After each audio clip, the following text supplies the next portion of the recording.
해질 무렵에 여러분 높은 산이나 아니면 조금 높은 언덕 같은 곳에 올라가 보신 적이 있으신지 모르겠습니다. 아니면 해가 지고 난 뒤에 여러분들 건물 옥상이라든지 요즘 보면 빌라 옥상들 있죠. 이렇게 한번 가신 적이 있으신지 모르겠습니다.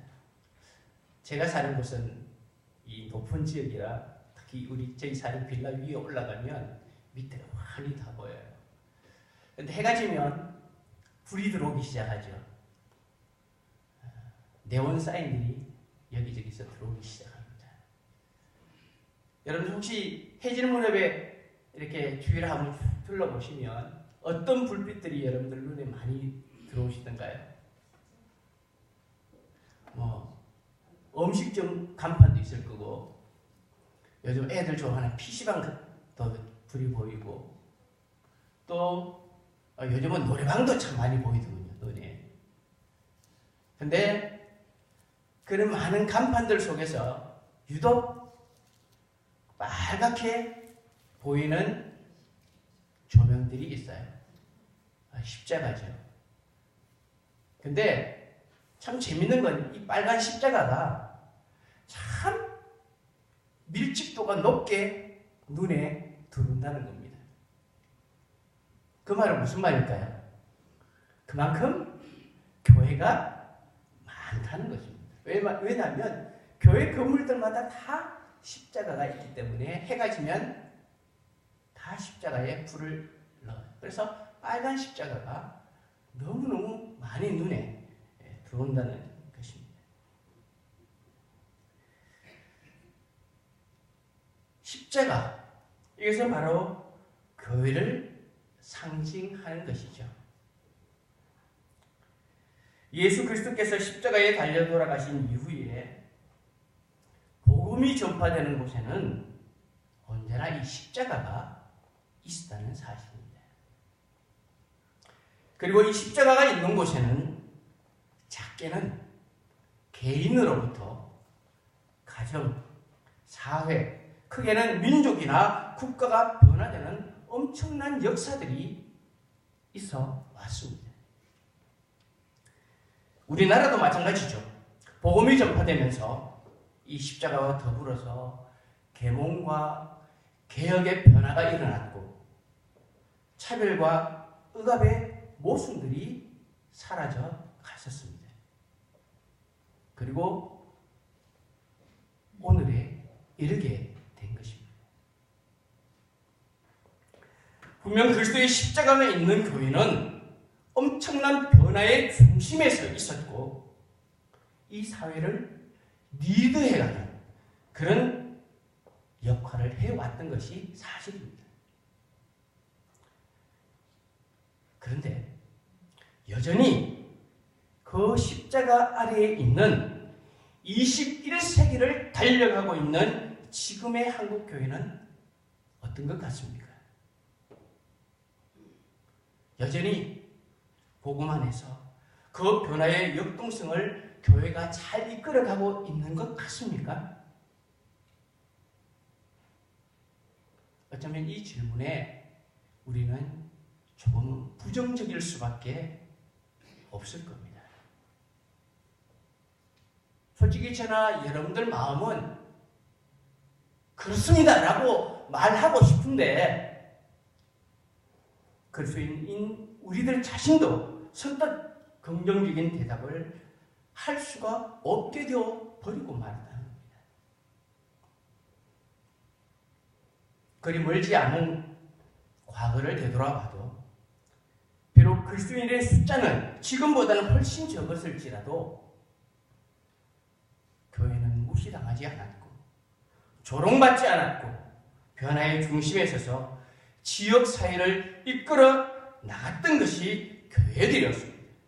그런데 왜 지금에 와서는 이렇게 교회들이 조롱과 멸시의 대상으로 점점점 전락해 가고 있는 것일까요? 그리스도의 복음이 달라졌기 때문인가요? 아니면 교회의 상징인 십자가의 형태가 바뀌어져 버렸나요? 아니죠. 그것은 예전이나 지금이나 전혀 변한 것이 없습니다. 그런데 왜 오늘의 교회는 부정적인 이런 모습들이 강하게 부각되고 있는 것입니까?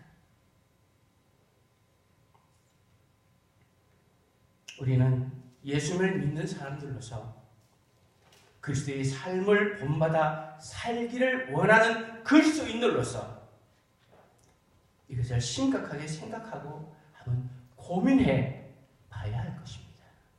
특별히 주님께서 고난의 길을 가고 계시니 사순절 기간에 우리는 한 번 더 깊이 묵상해 볼 필요가 있다는 생각이 듭니다. 고린도전서 1장 18절에 보면 십자가의 도가 멸망하는 자들에게는 미련한 것이요 구원을 받는 우리에게는 하나님의 능력이라고 말씀하고 있습니다. 그런데 무엇 때문에 교회의 상징인 십자가가 지금에 와서는 그 능력을 상실해가고 있는 아닌 것입니다. 여러분들이 심각하게 생각해야 할 그런 문제입니다. 자, 우리가 먼저 확인하고 넘어갈 게 있습니다. 십자가라는 것은 본래 고대 국가들의 사형틀이라는 사실입니다. 여러분들 이건 알고 계시죠? 고대 국가에서는 이 사형수들에게 사용했던 사형틀입니다. 고대 페르시아에서부터 로마 제국에 이르기까지 십자가는 본래 사형틀로 사용되어졌습니다. 하지만 이 십자가형은 사형 중에서도 아주 잔인한 그런 형벌이었기 때문에 로마 제국에서는요, 로마 시민권을 가진 사람들에게는 이 십자가형을 사용하지 않았습니다. 식민지 백성들, 그것도 로마의 황제에 대항했던 정치범들에게 사용했던 형벌이 바로 십자가형이었어요. 그런데 왜 우리 예수님께서 그러면 십자가에 달려 돌아가셨지? 여러분, 예수님 십자가에 붙어있는 제목을 보면 잘 알 수 있어요. 그 제목에 뭐라고 붙어있죠? 유대인의 왕 예수 이렇게 돼 있어요. 다시 말하면 그 시대에 로마의 황제 한 사람이 왕이에요. 그런데 유대인의 왕이 됐다는 것은 가이사에게 대항하는 역적이에요. 그게 십자가에 달리는 죄목이라고 말해요. 그런데 예수님께서 바로 그 십자가에 달려 돌아가신 것입니다. 이때부터 그 무섭고 잔인한 이 십자가는 오늘날까지 교회의 상징으로 이어져 내려오고 있는 겁니다. 자, 그리고 또 하나, 교회. 우리가 교회란 말을 굉장히 많이 씁니다. 그런데 교회는 건물을 가리키는 단어가 아니라는 사실을 우리는 꼭 기억해야 합니다. 오늘날 많은 분들이 교회 그러면 다 건물을 생각하고 있어요. 근데 헬라어 유앙겔리온이라는 이 말의 교회는 그리스도 안에서 불러 모은 사람들을 의미하는 단어예요. 다시 말하면 저와 여러분들 한 사람 한 사람, 예수 믿는 사람들이 교회라는 말이에요. 사람이에요. 그런데 우리는 교회하면 모두가 사람을 제외해놓고 건물만을 생각하는 잘못을 범하고 있는 것입니다. 우리 어릴 때는 이렇게 교회를 뭐라고 불렀죠? 예배당 이렇게 불렀어요. 그게 사실은 맞는 말이에요. 성도들이 모여서 하나님 앞에 예배드리는 장소, 그게 예배당이에요.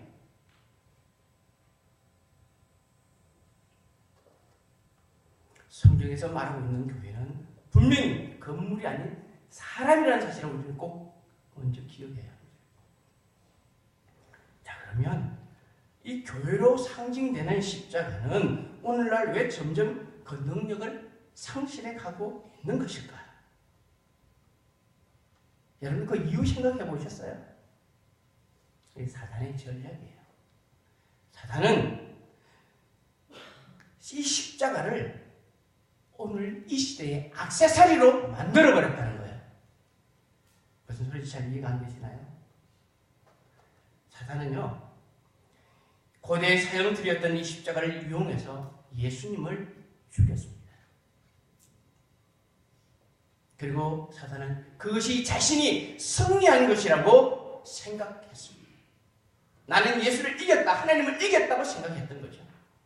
그러나 하나님께서는 오히려 그 사형들인 십자가를 통해서 인류를 구원하는 구원의 도구로 사용하셨고 사탄에 대한 승리의 표정이 되게 하셨던 것입니다.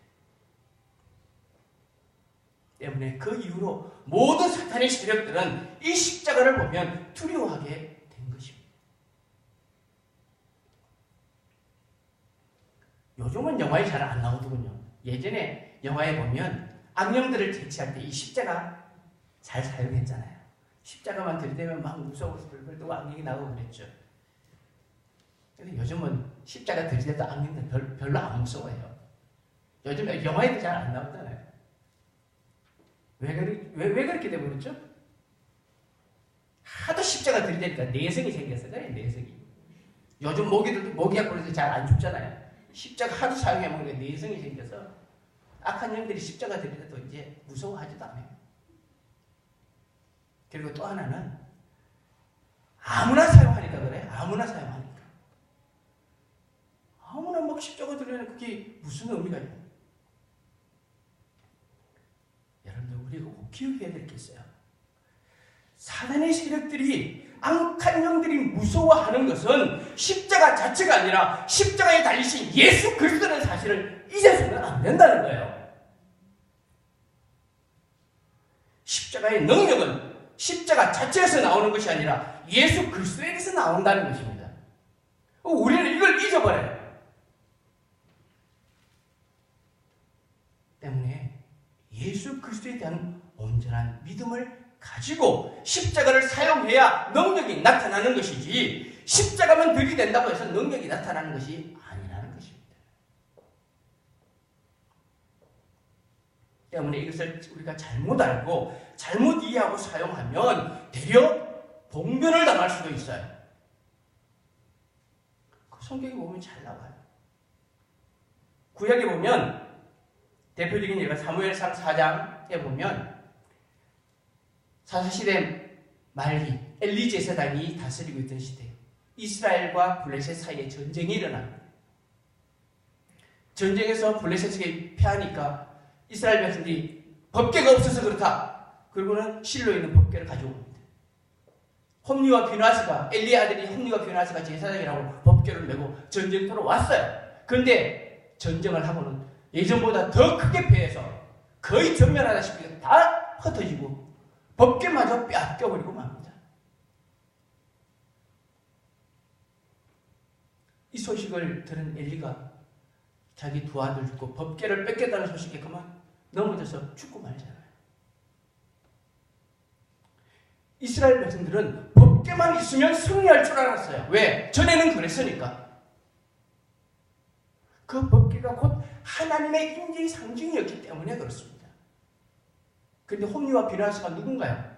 제사장이지만 말만 제사장이에요. 불안하단 말이에요. 성경에 보면 그렇게 기록하고 있어요. 그런 그들이 법궤를 메고 나서 하나님의 임재가 그게 임하겠냐고. 이스라엘 백성들은 3만 명에 가까운 군사들이 죽었어요. 여러분, 법궤가 무슨 부적입니까? 십자가가 부적이냐고요? 그건 그렇게 사용하는 게 아니에요. 무당들이 그려주는 그 법궤 붙이고 있다가 들고 다닌다고 해서 다 만사 형통되는 게 아니라는 거예요. 신약 성경에도 있죠. 사도행전 19장에 보면 사도 바울이 에베소에서 두란노 서원에서 2년 동안 복음을 전하며 제자들을 양육한 기록이 있어요. 그 2년 동안에 바울이 그 에베소에 있는 기간에 수많은 이적들이 바울을 통해서 일어났어요. 심지어는 바울이 사용한 수건이나 앞치마를 갖다 대도 악기가 물러가고 병이 낫는 이적들이 나타났다. 그걸 보면서 수많은 마술사들이 자기들도 따라하죠. 그 중에 유명한 사람이 있었어요. 바로 유대의 제사장 스교의 아들 7 아들도 그 일들을 했거든요. 그들이 귀신 들린 사람들을 통해서 내가 바울이 믿는 예수 이름으로 명하노니 물러가라고 했더니 아끼고 뭐라 그러죠? 내가 예수도 알고 바울도 아는데 너는 누구냐고 달라들어서 그들 몸을 상하게 하죠. 그들이 옷을 홀라당 벗고 그냥 도망쳤어. 얼마나 큰 수모를 당했나.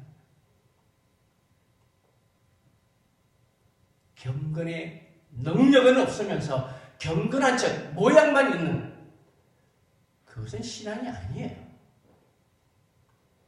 이것에는 그 어떤 변화도 역사도 있을 수 없다는 것을 잘 보여주고 있는 예예요.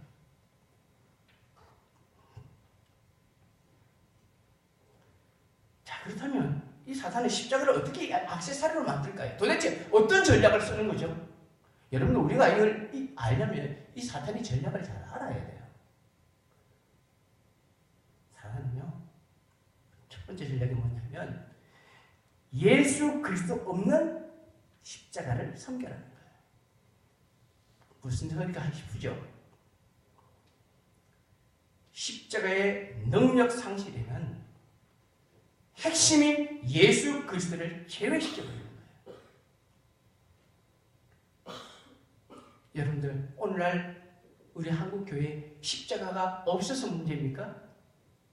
십자가는 넘쳐납니다. 그런데 왜 자꾸 한국교회는 손가락질을 당하는 거예요? 여러분, 십자가는요, 예배당 건물 꼭대기뿐만 아니라 끼는 반지에도, 목걸이에도, 심지어는 귀걸이에도 십자가 다 주렁주렁 매달려 있어요.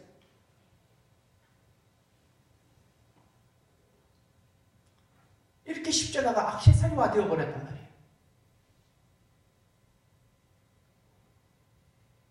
뭐 교회는 다른 줄 아세요?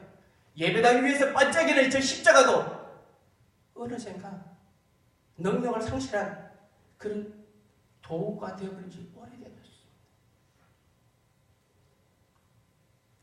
예배당 안에 걸려있는 십자가 밑에서 수많은 성도들이 서로 싸우고 욕하고 분쟁하고 그 모습을 보면서 사단이 어떻게 생각했어요? 야, 내 작전이 맞았네. 그러겠죠. 잘 싸운다. 잘해. 계속해. 그러고는 우리 눈에는 보이지 않지만 사단은 배꼽 잡고 웃고 있는 거야. 우리는 싸울 때.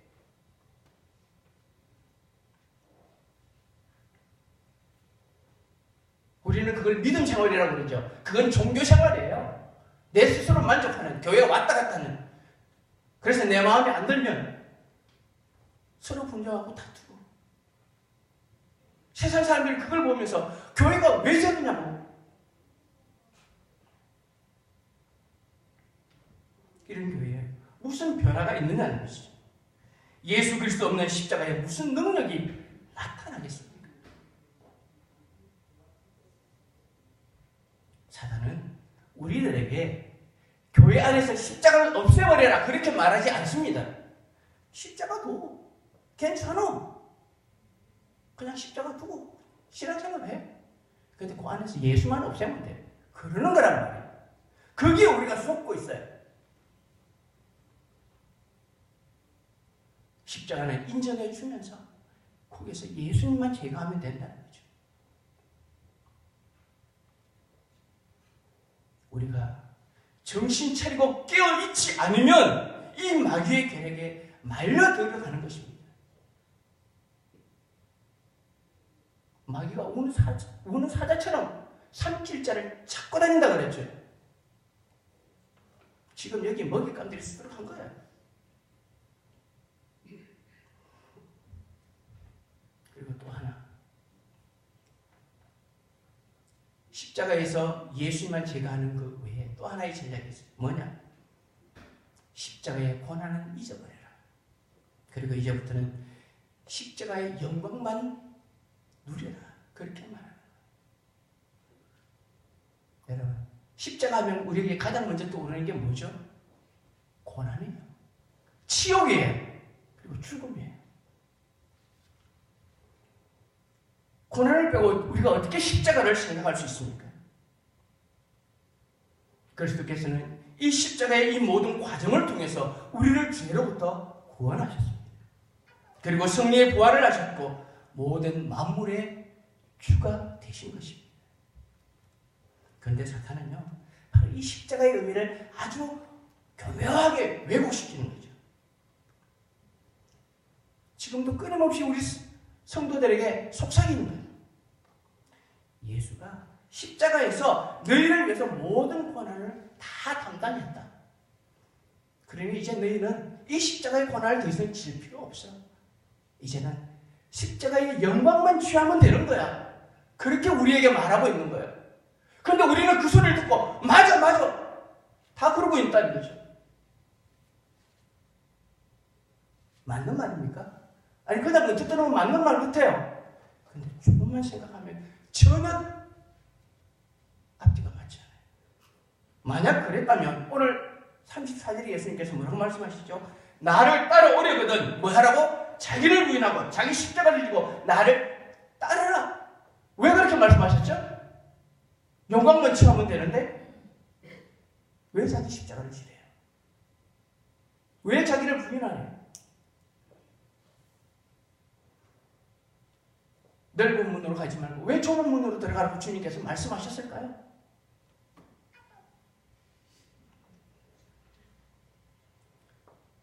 성도는 이래서 지혜로워야 되는 겁니다. 유혹이라는 것은요, 누구에게나 언제나 찾아옵니다. 뭐 집사들에게는 찾아오고 목사들에게는 안 찾아오고 그런 거 아니에요. 누구에게나 언제 어디서 찾아올지도 몰라요. 때문에 우리가 잘 분별할 수 있는 이게 바로 지혜라는 거죠. 그래서 여러분들 하나님 앞에 지혜를 달라고 기도하는 이유가 바로 거기에 있는 거예요.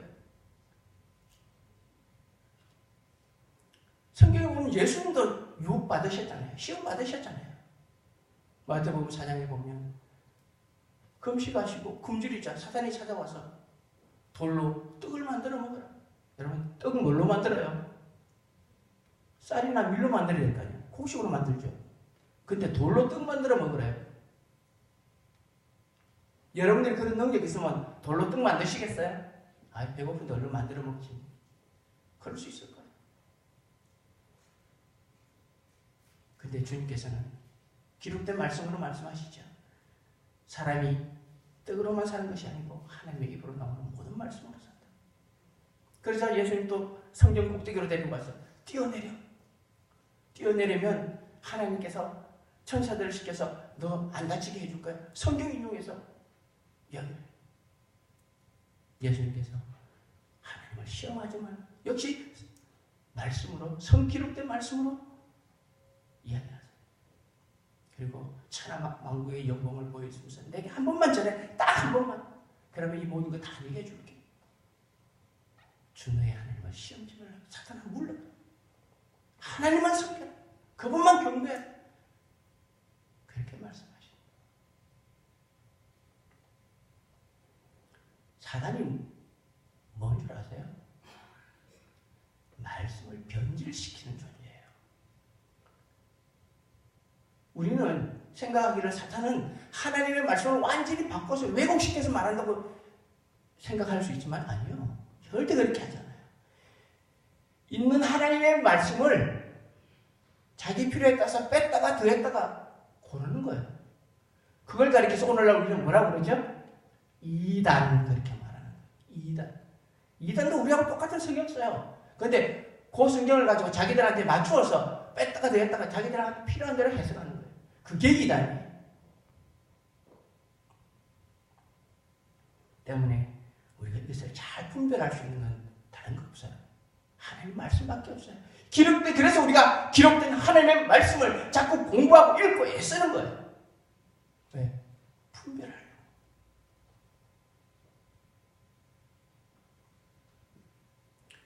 특히 오늘 말씀은 마가복음 8장 27절에서 사실은 시작되는 말씀입니다. 가이사랴 빌립보에서 예수님께서 제자들에게 물으시잖아. 사람들이 나를 누구라 하지? 그러니까 베드로가 엘리야, 예레미야 또는 선지자 중에 한 사람 그렇게 이야기합니다. 그럼 너희는 나를 누구라 하느냐? 주님은 그리스도십니다. 그렇게 베드로가 대답하자 예수님께서 기뻐하시면서 베드로를 칭찬했잖아요. 마태복음 16장에 보면 천국 열쇠를 주겠다고 그 신앙 고백 위에 교회를 세우겠다고 예수님께서 말씀하셨어요. 그러시고는 예수님께서 그때부터 이제 내가 예루살렘에 올라가면 순환을 받을 거다, 고난 받을 거다 처음으로 말씀하세요. 그러자 그 얘기를 들은 베드로가 안 돼요 주님, 절대 그런 일이 일어나서는 안 됩니다. 그렇게 말도 합니다. 그러자 예수님께서 베드로를 향해서 사단아 너희들로 물러가라 그렇게 해요. 아니 금방 잘했다고 칭찬하시던 예수님께서 눈 깜짝할 새에 또 베드로를 향해서 사단이래. 야 이거 무슨 이런 경우가 있어. 근데 오늘 그 앞절 말씀에 보면 33절 말씀에 보면 예수님께서 이렇게 말씀하세요. 예수께서 돌이키사 제자들을 보시며 베드로를 꾸짖어 이르시되 사탄아 너희들로 물러가라. 내가 하나님의 일을 생각하지 아니하고 도리어 사람의 일을 생각하는도다.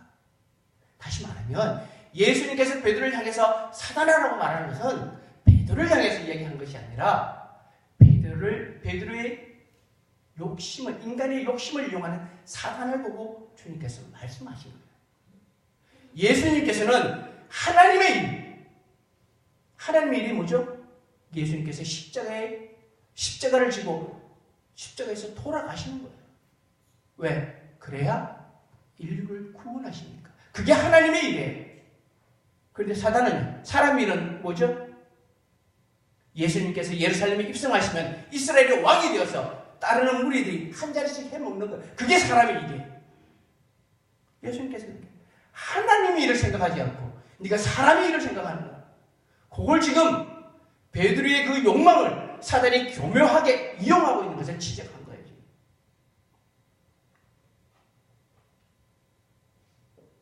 그러시면서 제자들에게 하시잖아요. 나를 따라오려거든. 뭐 해야 된다고? 제일 먼저 자기를 부인하고. 이 자기 부인이라는 것은요, 자신을 죽이는 일이에요. 그런데 여기서 죽인다는 이 말은 생명을 죽이는 일이 아니에요. 자기의 욕망을 죽이고 절제하고 참고 인내하는 뭐 이런 것들을 의미하는 거죠. 좀 소극적인 측면에서 윤리적이고 도덕적인 면을 강조하는 말이죠. 자기를 부인해라. 삶 속에서 너희가 예수 믿는 사람으로서 참고 인내하고 이겨내라. 그런 의미예요. 그러나 우리 예수 믿는 사람들은 도덕적이고 윤리적인 삶을 사는 존재들이 아니에요. 이 차원을 넘어서는 존재들이거든요. 그래서 예수님께서 말씀하셨어요. 자기를 부인하고 다음 뭐예요? 자기 십자가를 져라. 이 말은 좀 더 적극적인 의미예요. 십자가를 진다는 건 저 고난이에요. 핍박이에요. 십자가를 진다는 건 심지어 진짜 내 목숨을 내놓아야 할 그런 상황에 이를 수도 있어요. 우리의 삶은 단순히 윤리적이고 도덕적인 삶에서 끝나는 게 아니라 이것을 뛰어넘는 삶을 살아야 되는 존재가 우리 예수 믿는 사람들이에요. 그리고 뭐하라고? 나를 따라오라. 나를 따를 것입니다. 역동적인 주인치적인 삶을 우리에게 요구합니다. 이게 바로 제자의 삶이라는 거예요. 이게 제자의 삶이라는 거죠. 성도님들, 우리가 예수님을 따르는 것 그 자체가 고난이에요. 예수님께서 말씀하셨잖아요. 여우도 굴이 있고 새도, 공중의 새도 깃들을 곳이 있는데 인자는 뭐예요? 머리 둘 곳이 없대요. 그게 무슨 말이겠어요? 너희들이 지금 나를 따라오는 거예요. 지금 아무런 영광을 너희들이 누릴 것이 없다. 그럼에도 불구하고 나를 따라오라. 그러면 내 아버지의 영광으로 오는 날 바로 너희들이 그 영광에 동참하게 될 거다. 그런 의미예요. 우리는 지금 현실을 보고 사는 존재가 아니라는 거예요. 근데 사단은 계속해서 우리들에게 지금 눈앞의 것을 보라고 요구하는 거거든요. 지금 내가 건강해야 되고 지금 내가 형통해야 되고 내가 지금 잘 나가야 되고 우리는 그걸 원하는 거예요. 사단은 뒤에서 끊임없이 우리 그걸 하라고 밀어붙이는 거예요. 그러나 주님은 우리들에게 너희가 그리스도인이라는 이름을 가졌느냐? 너희가 제자의 삶을 살고 싶은 거냐? 그러면 지금 힘들어도 모든 것을 그리스도인답게 잘 이겨내고 나를 쫓아와. 그렇게 말씀하신 거죠. 너희가 정말 믿음의 사람들로서 능력 있는 삶을 살기를 원하냐? 그러면 내가 진 그 십자가, 그 고난의 십자가를 너희도 기쁘게 지고 내가 너희에게 보여준 그 삶의 모습을 따라오라는 거예요. 이것이 예수 믿는 그리스도인들이 취해야 할 진정한 신앙과 삶의 모습입니다. 이것에서부터 십자가의 능력이 나타나게 되고 변화가 일어나게 되는 것입니다. 이 모습이 진짜 예수 믿는 신앙 그리스도인이라고 말할 수 있는 거예요. 그런데 우리는 언제부터인가 이 모습을 잃어가고 있어요. 제가 설교하니까 여러분들만 그렇다는 게 나 자신부터 그래요. 직분을 떠나서 예수 믿는 우리들이 어느샌가 이런 모습들을 자꾸 잃어가고 있는 거예요. 사단은 우리에게 있을 자꾸 잊게 만들고 넘어가게 만들고 변질시켜서 사람의 일을 하게 하는 거죠. 하나님의 일을 해야 할 우리들이 사람의 일을 자꾸 하게 만든다는 거예요. 하지만 예수님께서는 주님을 따르는 길에는 비록 고난과 역경이 있지만 그것이 참 제자의 길이고 하나님의 일이고 세상을 변화시키는 십자가의 능력의 길이라고 우리에게 말씀하시는 겁니다. 주님을 따르는 길, 좁은 길입니다. 그러나 사단은 지금도 우리에게 자꾸만 넓은 길로 가라고 말하고 있는 거예요. 그 길이 좁고 편하잖아요. 근데 사실 이런 삶이 쉽습니까? 솔직히 설교하는 제가 생각해도 이게 쉬운 일 아니에요. 힘들어요. 얼마나 힘든 일이에요. 아니 어쩌면 그걸 불가능할지도 몰라요. 사실 우리가 이렇게 산다는 게 생각보다 끔찍해. 그래요. 그러나 이 같은 주님을 향한 마음과 믿음의 자세로 주님 길을 따라가려고 한다면 주님께서 성령님을 통해서 그 길을 갈 수 있는 능력을 우리에게 공급해 주신다는 겁니다. 그게 우리가 신앙생활을 할 수 있는 힘이에요. 신앙생활은 우리 힘으로 하는 게 아니란 말이에요. 여러분 그거 착각하면 안 돼요. 우리가 주님 말씀대로 살겠다고 애쓰고 몸부림치면 주님께서 성령 하나님을 통해서 우리에게 힘과 능력을 공급해 주셔서 신앙생활이 나가는 것이지 내가 예수 잘 믿어서 신앙생활을 잘해서 하는 게 아니라는 사실을 우리가 먼저 깨달아야 돼요. 사랑하는 우리 신건교회 성도님들, 주님께서 말씀하시는 이 길 힘들고 고통스럽습니다. 그러나 이 길은 결코 실패자의 길이 아니라 반드시 승리하는 승리의 길이라는 사실을 기억하십시오. 그리고 모두 다 이 길을 묵묵히 성령님이 인도하시는 대로 그분을 의지하고 한 걸음 한 걸음 전진해 나가서 그리스도 안에서 승리하는 삶을 살아가는 그런 은혜와 기쁨과 복이 있게 되기를 예수님 이름으로 축복합니다. 기도하십시다.